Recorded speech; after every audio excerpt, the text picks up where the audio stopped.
Scripture 101, Chapter 8, The Power of the Prophetic Word.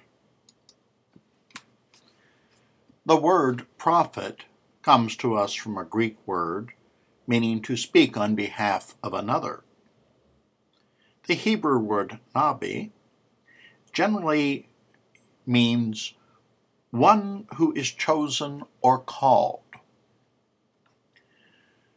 The Hebrew Bible would make two distinctions in prophets. First group called the former and latter prophets. Another distinction is major and minor prophets. The former prophets are those found in the books of Joshua, Judges, 1st and 2nd Samuel, 1st and 2nd Kings. The other prophets are those called latter prophets. The distinction major, which includes Isaiah, Jeremiah, Ezekiel, and Daniel, is based upon the size of the scrolls or books that are attributed to them.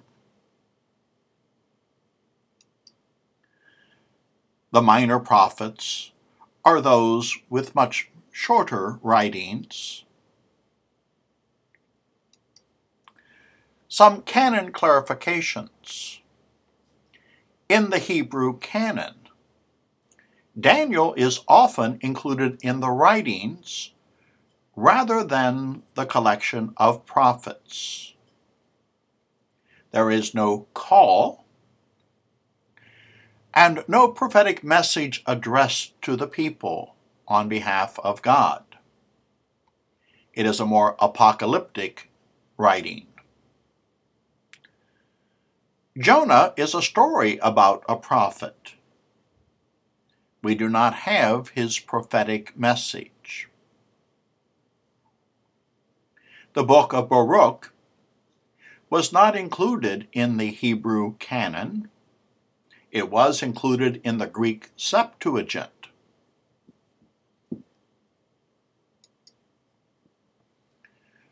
Isaiah was called around 742 BC. His call is found in chapter 6 of the book of Isaiah. It is important to read that call to understand where his prophetic ministry comes from. Some of the highlights that we find in his writings: in chapter 7, the prophecy of Emmanuel. The virgin shall have a child, and he will be called Emmanuel. Chapter 11 includes those gifts of the Spirit. Chapter 42 begins the servant songs. Jesus highly identified with these. And another famous verse comes to us in chapter 61, when in the synagogue, Jesus opened the scroll of the prophet Isaiah and read, "The Spirit of the Lord is upon me."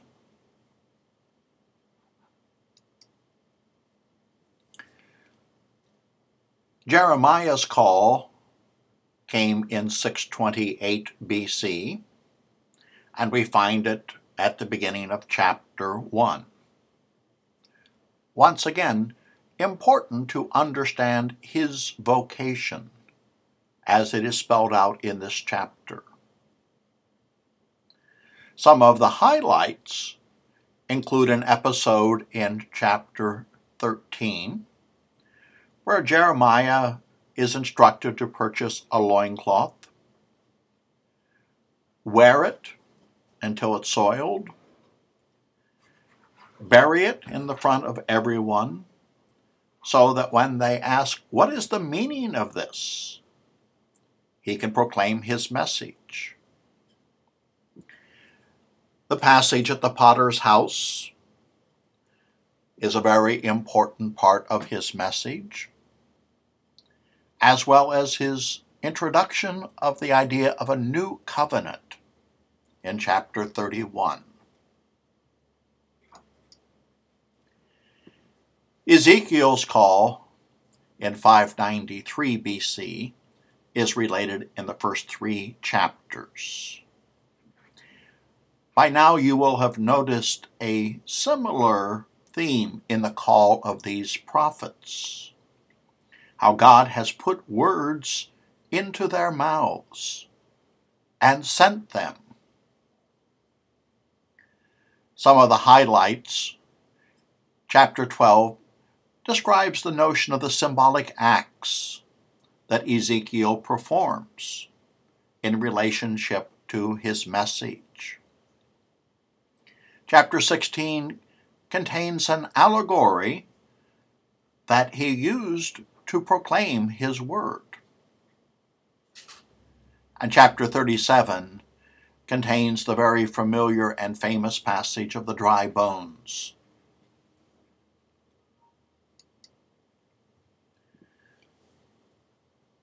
Daniel is situated around 538 BC.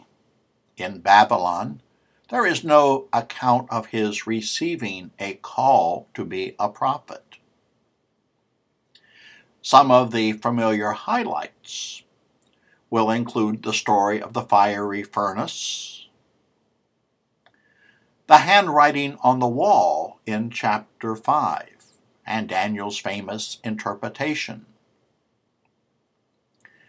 His mention of Michael, the great priest, in chapter 12. The book of Daniel is an example of apocalyptic literature found in the Old Testament, much like the book of Revelation in the New Testament. And so it stands apart from the tradition of the other major prophets. A key to understanding the prophets: they are speaking a particular message to a specific audience on behalf of God who sent them. The message was for the people of that time. They needed to see the words of the prophets fulfilled to know that they came from God.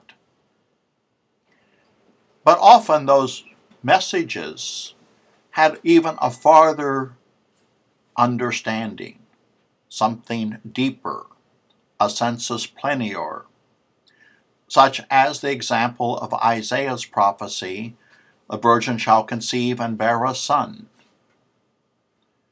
That prophecy came true in the time of Ahaz, but it took on special significance with the birth of Jesus.